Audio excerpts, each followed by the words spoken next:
Brothers, tomorrow morning we will have the remarkable opportunity to visit the very place that gave birth to our great fraternity. We will learn from one of VMI's greatest historians about VMI's traditions of honor and service that influenced our founders. We will stand in the very spot where those three young men made a solemn vow to one another to dedicate their lives to honor. It is from that moment on the VMI parade ground more than 150 years ago that our fraternity's mission is derived. It is a clear mission, but it is not one easily achieved. Our mission and your mission as commander of your chapter is to develop the mind, heart, and character of your brothers in order to create ethical leaders for our society. What is an ethical leader? We'll hear more about that tomorrow, but for now I'll say our ritual and our creed answer that question for us. An ethical leader governs each act by a high sense of honor. An ethical leader believes in the life of love and serves his community in the light of truth. An ethical leader chooses the harder right over the easier wrong. But how does this apply to our modern day campuses, 151 years after our founding? How does it apply in the midst of turmoil and divisiveness and incivility that we see too often today in society? How should we, and how must we, the men of Sigma Nu Fraternity, respond to these issues? We have dedicated this night of the College of Chapters to talk directly and openly about what it really means to live our lives in accordance with our creed. If you are to achieve our mission in your chapter, you must achieve it for yourself. Our speaker this evening knows a thing or two about doing so. He is the past commander of our MU chapter at the University of Georgia. He is a husband of Mary Catherine and a father to Mimi, a freshman at Auburn University, and they live in Atlanta, Georgia. He has a day job as the executive vice president of what he calls a gigantic company. Humbly, he says. He's run 3 marathons, visited 46 states, has written a book with his daughter, and has completed over 500 spin classes. He says, "I've done a lot of stuff, but a lot more stuff wrong," quote, end quote. And he likes to tell stories about both. You'll hear some of those tonight, I suspect. He uses his popular men's well-being blog and podcast to do so. Recently, one of his blog stories, which I've read, went viral and caught our attention at headquarters. That led to a conversation, and somehow we were fortunate enough to convince Tom to join us tonight. He's agreed to take questions after his remarks, so be thinking about anything you might want to ask Tom, and in a moment you'll have a chance to ask him questions in a Q&A environment. Please help me welcome my dear friend and our fellow brother, Tom Green.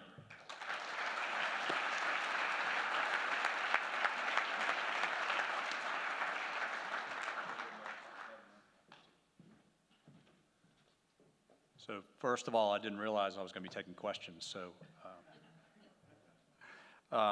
thank you, John. I want to, John, thank you for your great leadership here, and also I want to thank you for 35 years of great friendship. So I'm grateful to be here. I'm also mindful that most of you have been sitting in sessions for a good part of the day. I had a chance to pop in on at least the SEC session, and some good work being done there. So I'll try to be as brief as possible. I attended my first College of Chapters in 1987. From my recollection, it was at Rollins College in Winter Park, Florida. And I do recall there was, I think, a road trip on the front end and the back end of that trip. But it was an incredibly valuable part of my leadership training at Sigma Nu, and certainly some lessons that I learned during that time that I still call on in my activities and travels today. So I recently crossed the half-century mark, the 50-year mark. And one thing about that, some of you in this room have already learned, quite a small number of us, but turning 50 tends to make you a little bit introspective about life. And it makes you think a little bit about legacy and the things that you leave behind in this world. And it honestly made me think a little bit about the founders of this organization, the three gentlemen pictured here over my left shoulder, and what they did 150 years ago, about the same time that my great-grandfather lived. I don't even have a picture of my great-grandfather, and when I think back on his life, I have nothing of substance from his existence on this earth, which is pretty mind-boggling given that it was only 150 years ago. And yet these three ordinary men from Mississippi, Missouri, and Kentucky over 150 years ago met in total darkness at the limestone outcropping on the edge of the VMI parade ground. And they created this thing that has caused me great joy for over half my life. It's an organization that not only has brought me joy, but it's also brought me some amazing friendships and certainly some of the greatest memories of my life, many of which have been shared with the folks from Sigma Nu Mu Chapter at University of Georgia over here on the right. So I want to congratulate you. I want to congratulate you on being here, on stepping up to take the mantle of leadership. You will forever be known as the commander and the lieutenant commander and the leadership team that led this organization in 2020. And I applaud you for that. And as I think about your age, having a daughter that's roughly your age, and I think about all the many big questions that are looming in your life, I sat down and came up with this list, and I was thinking, all the questions rolling through, 18, 19, 20, 21-year-old's head, and it's things like, should I date it? Should I study it? Should I smoke it? Should I eat it? Should I drink it? Should I play it? Should I post it? Should I tweet it? Text it? Share it? Swipe it? Like it? Buy it? Lease it? Sell it? Sign it? Start it? Or finish it?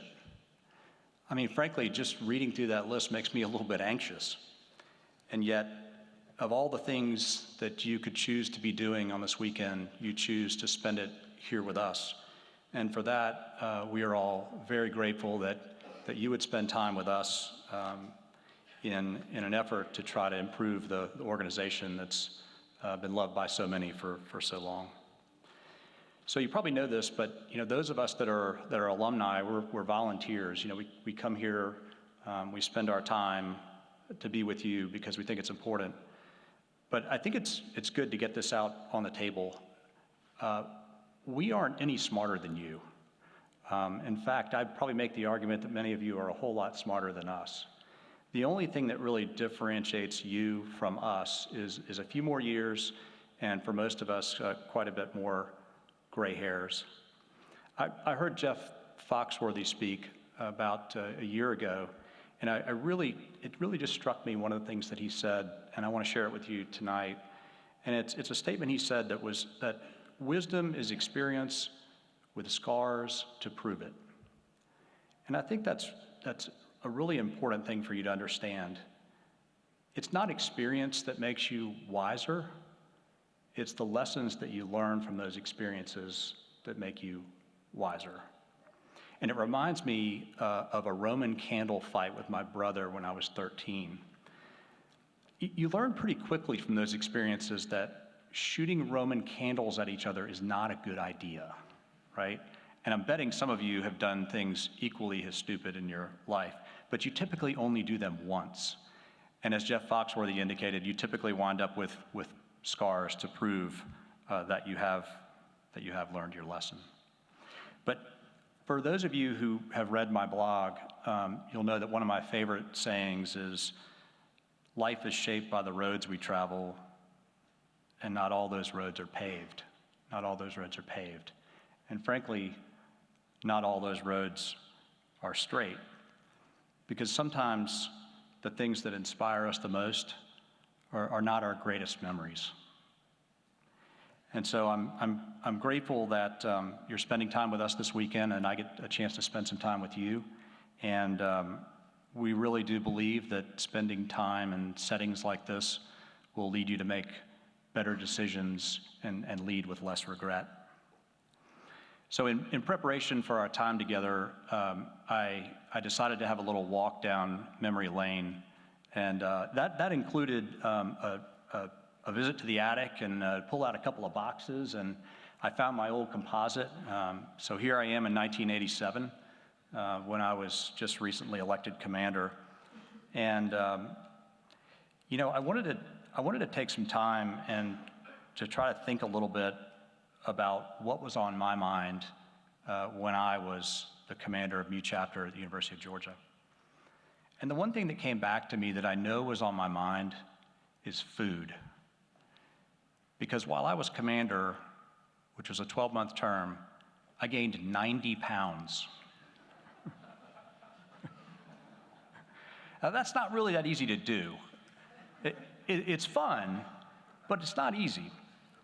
So I came into the University of Georgia, I weighed around, say, 140-ish. After I crossed 200, I stopped weighing myself. And to be honest with you, no one was more surprised than me when at the year-end awards banquet, I was awarded the Buddha Award, which is typically reserved for the fattest guy in the chapter.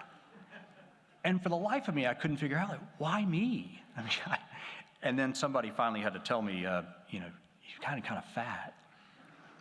But sometimes that's what leadership does to you. It can take your mind off of the ball, but it certainly left me with a great memory from college. So as I was going through the boxes in the attic and thinking about my days at the University of Georgia, I came across an old folder. There's only one person that saves more junk than me, and that's John Hearn. And this old folder had a bunch of old pieces of paper in there with Sigma Nu on the top of it. And one of the things I found was a jagged piece of paper, and it just had 4 things written on it. And so as I pulled that out, I began to think about it. And these really were sort of my 4 guideposts. When I look back on, what I wanted to accomplish as commander, there were these 4 things that were written. Number 1, be a good leader. Number 2, earn the respect of everyone in the chapter. Number 3, make as few mistakes as humanly possible. And number 4, leave the chapter better off than the way in which I found it. I knew that there would be men coming behind me to lead, men like Michael Berry, Wells Ellenberg, Joel Stern, John Hearn. I knew these men would be coming behind me, and the last thing I wanted to do is hand them something that was a smoldering dumpster fire on my way out the door.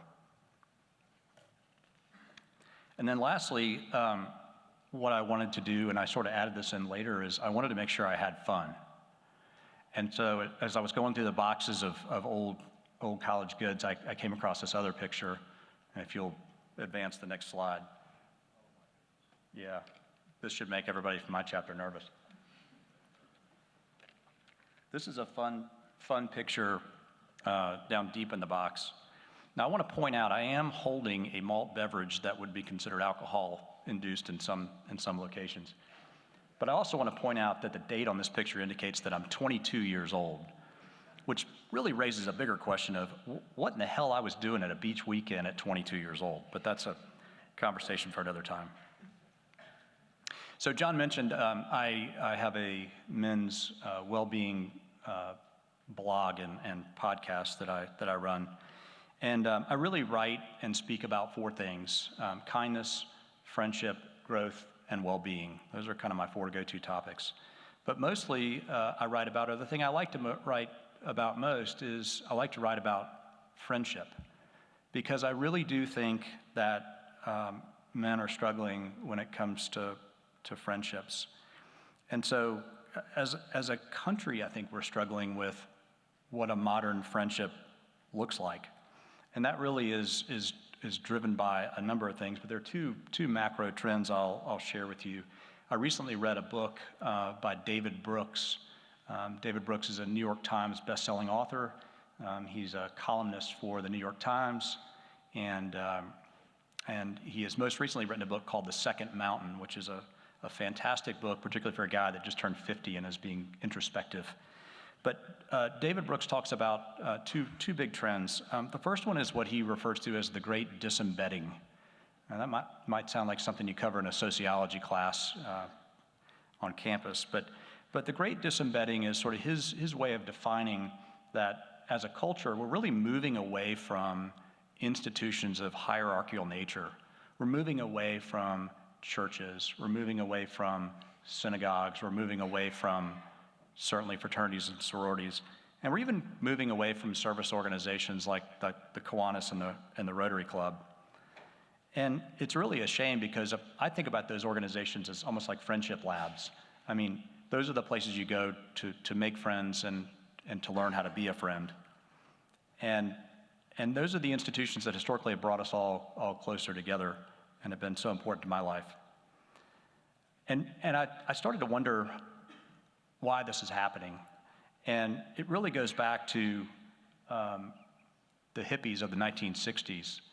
Now, my wife saw this picture and she thought that was Charles Manson. I don't think it's Charles Manson. I actually think it's just a hippie on an acid trip. But regardless, if you roll back the tape to the 1960s and you think about peace, love, and music, and you think about Woodstock and what all those crazy hippies were fighting about, they were all fighting for freedom. And I never really thought about what that meant.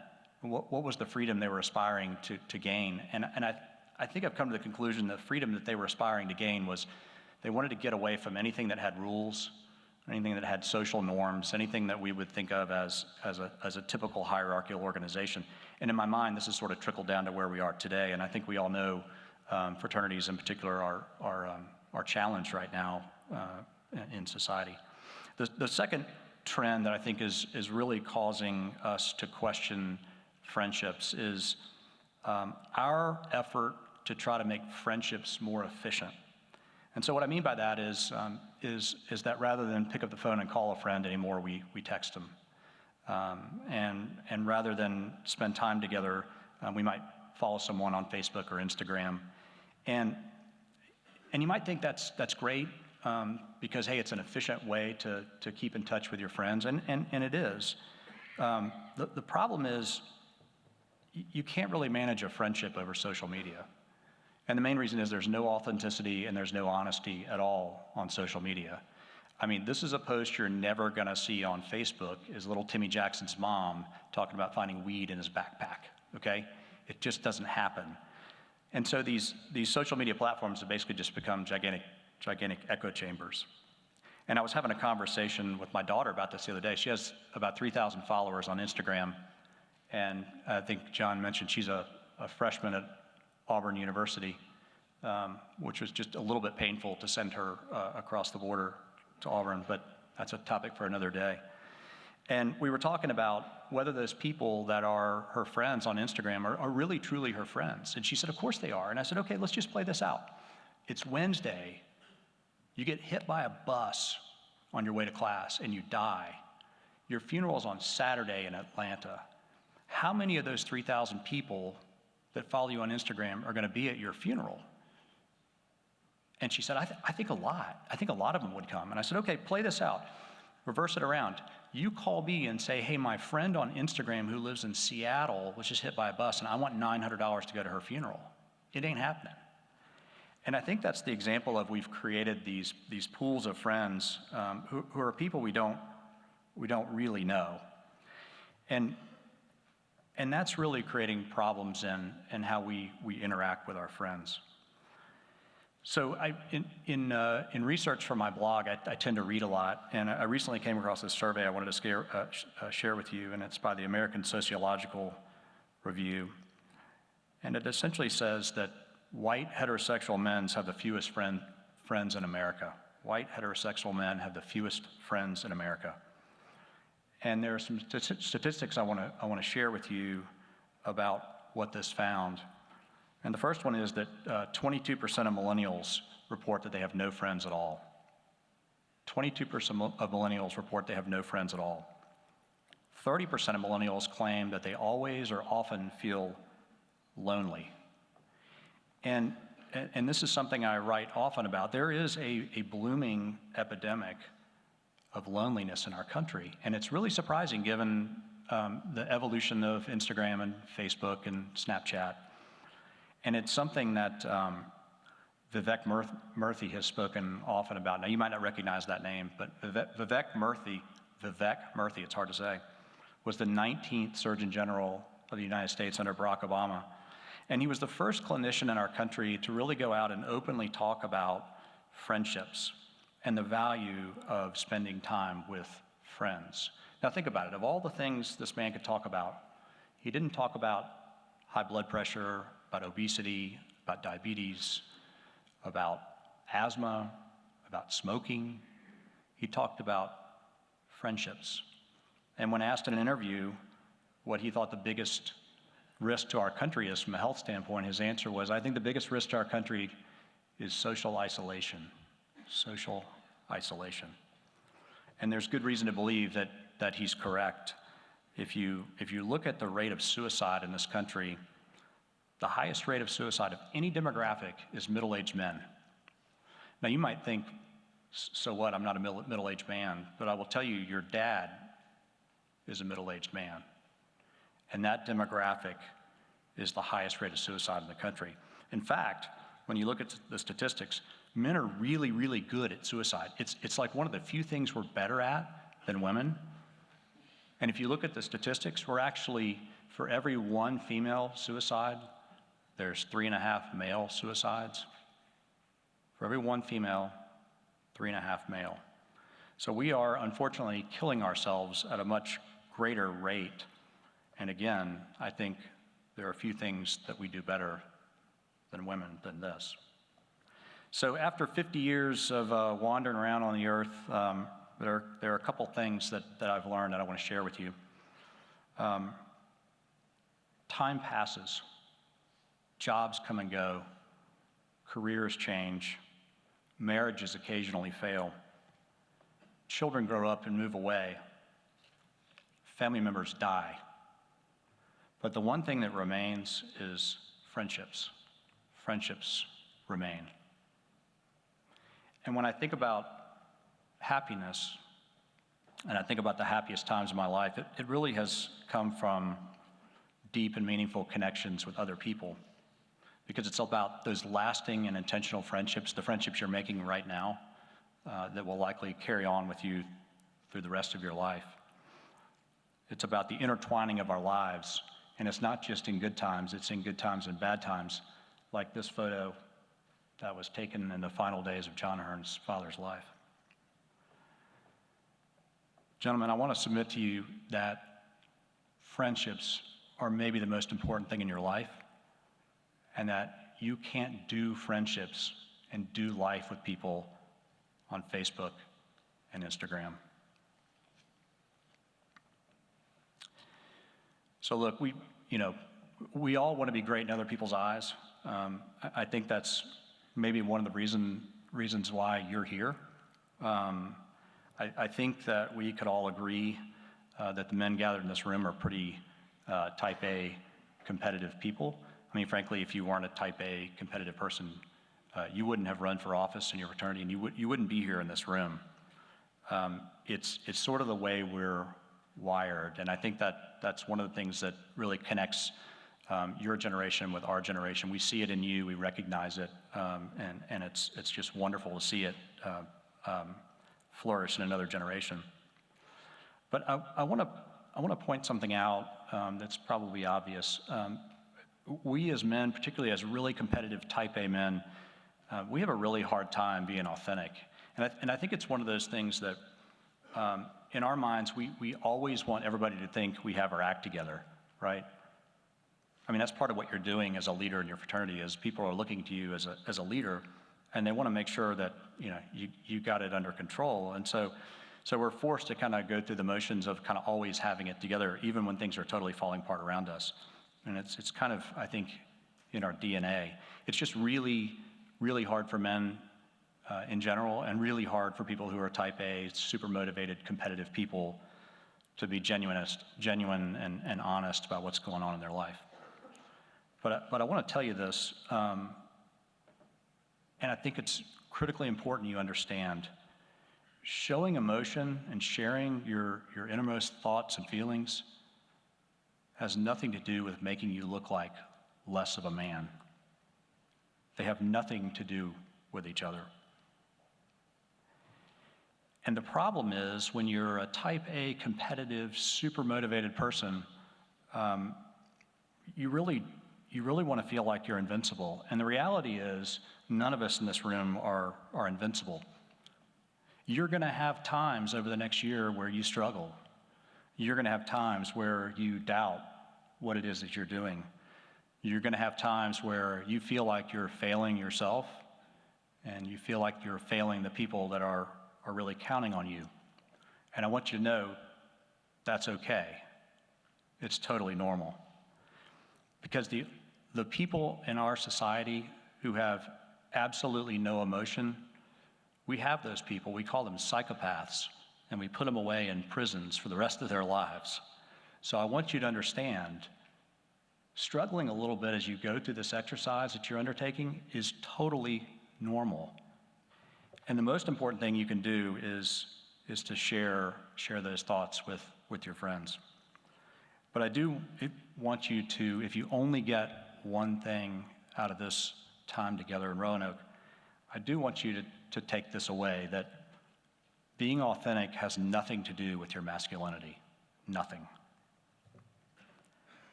So why am I telling you all this? I'm telling you all this because the statistics don't lie. Trends typically, when they move in a direction, they don't typically reverse course and go in the opposite direction.